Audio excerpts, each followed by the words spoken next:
9. Dengan anggota kelompok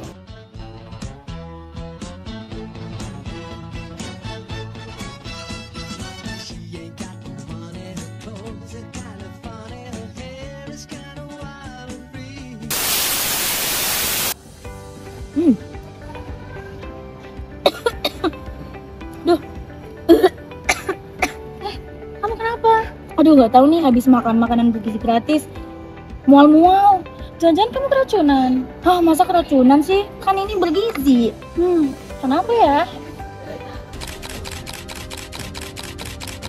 Maraknya kasus diduga keracunan akibat makanan bergizi gratis masih terjadi. Di Purworejo, Jawa Tengah, ratusan siswa dari 2 sekolah diduga keracunan MBG. Belasan siswa Sekolah Menengah Pertama Negeri 1 Wedi, Klaten, Jawa Tengah harus dilarikan ke Puskesmas Wedi Rabu siang. Mereka diduga keracunan menu makan bergizi gratis di sekolahnya. Deretan kasus keracunan makanan bergizi gratis MBG mencuat dalam beberapa pekan terakhir. Kasus keracunan tercatat di seluruh Indonesia, mulai dari Ketapang, Kalimantan Barat, Kalimantan Utara, dan juga NTT. Puluhan siswa mengalami gejala seperti mual, muntah, pusing dikarenakan setelah menyantap dari program MBG tersebut. Kasus keracunan juga terjadi di siswa Padang Panjang yang diduga karena makanan dari dapur MBG yang tidak terjamin kualitas kebersihannya. Berdasarkan laporan dari Kompas dan juga sumber-sumber 2025, hanya sedikit dapur MBG yang memiliki sertifikat layak hijau.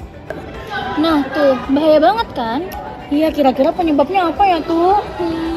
Faktor utama lainnya, yang pertama, kurangnya pengawasan karena produksi yang massal, dan yang kedua, pengolahan makanan yang kurang higienis sehingga makanan rentan terkontaminasi. Yang ketiga, kurangnya pelatihan bagi tenaga dapur, yang keempat, dapur yang kurang memadai, dan terakhir, konsumsi MBG yang melebihi jam yang telah ditentukan. Kemudian berita-berita juga menunjukkan bahwasanya tidak hanya di satu dapur saja yang tidak memiliki standar keamanan yang layak. Maka, ini menunjukkan bahwa kasus ini dapat terjadi di mana saja dan juga kapan saja. Maka sistem dari MBG itu sendiri dapat diperbaiki dan juga dievaluasi lebih lanjut. Kondisi ini diakibatkan karena rendahnya pengawasan dan juga produksi massal yang mengabaikan standar kualitas atau higienitas sehingga makanan mudah terkontaminasi dan juga menimbulkan keracunan. Oh, gitu penyebabnya. Terus kira-kira kalau kayak gitu dampaknya apa ya? Apa ya? Selanjutnya, terkait dampak dari adanya kasus keracunan MBG sendiri, ini dapat menjangkau beberapa hal. Yang pertama, dalam hal kesehatan, kasus keracunan MBG dapat menyebabkan mual, muntah, pusing, sakit perut, hingga demam. Dan di beberapa kasus tertentu, adanya keracunan MBG dapat menyebabkan dehidrasi, gangguan saraf, hingga sesak nafas yang memerlukan perawatan intensif atau perawatan inap. Selain itu, dampak dari adanya kasus keracunan MBG ini sendiri dapat mengalami gangguan mental seperti trauma terhadap makanan tertentu atau adanya gangguan kecemasan secara berlebihan. Selanjutnya adalah dampak sosial dari adanya kasus keracunan MBG. Yang pertama, meningkatnya kekhawatiran orang tua. Yang kedua, munculnya kericuhan seperti demo untuk meminta ganti rugi terhadap negara. Yang ketiga adalah munculnya 2 kelompok yang memiliki pandangan berbeda, di mana satu kelompok menginginkan program ini terus berjalan dan kelompok lain menginginkan program ini untuk berhenti. Dan yang terakhir adalah terganggunya aktivitas belajar mengajar sehingga menurunkan kualitas pendidikan yang ada di Indonesia.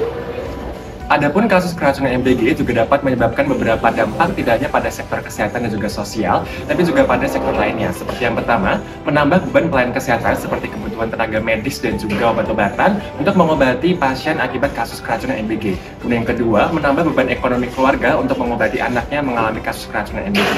Kemudian yang ketiga, peningkatan food waste atau sampah makanan akibat beberapa siswa mulai berhenti mengkonsumsi MBG karena bentuk takut dan juga antisipasi terhadap kasus keracunan yang terjadi.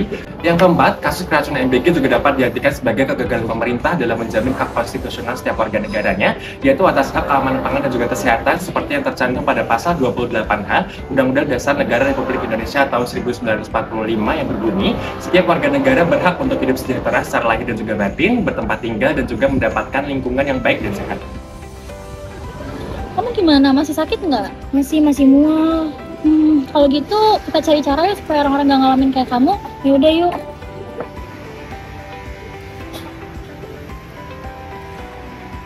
Kak, upaya pencegahannya apa, Kak? Hal yang bisa dilakukan yaitu yang pertama, pemilihan bahan baku pangan harus aman, berkualitas, dan juga sesuai dengan usia anak. Yang kedua yaitu pengawasan ketat standar kebersihan dan juga sanitasi. Yang ketiga, distribusi harus cepat dan juga tidak boleh lebih dari batas waktu aman penyimpanan. Yang terakhir yaitu monitoring rutin dari Dinas Kesehatan dan juga BPOM. Nah, itu ya pencegahannya. Makasih. Program makan bergizi gratis merupakan harapan besar bagi anak-anak Indonesia agar tidak ada lagi yang kelaparan di sekolah. Tapi ingat, makan bergizi juga harus aman. Mari kita kawal program ini agar menjadi sumber kebaikan, bukan ancaman.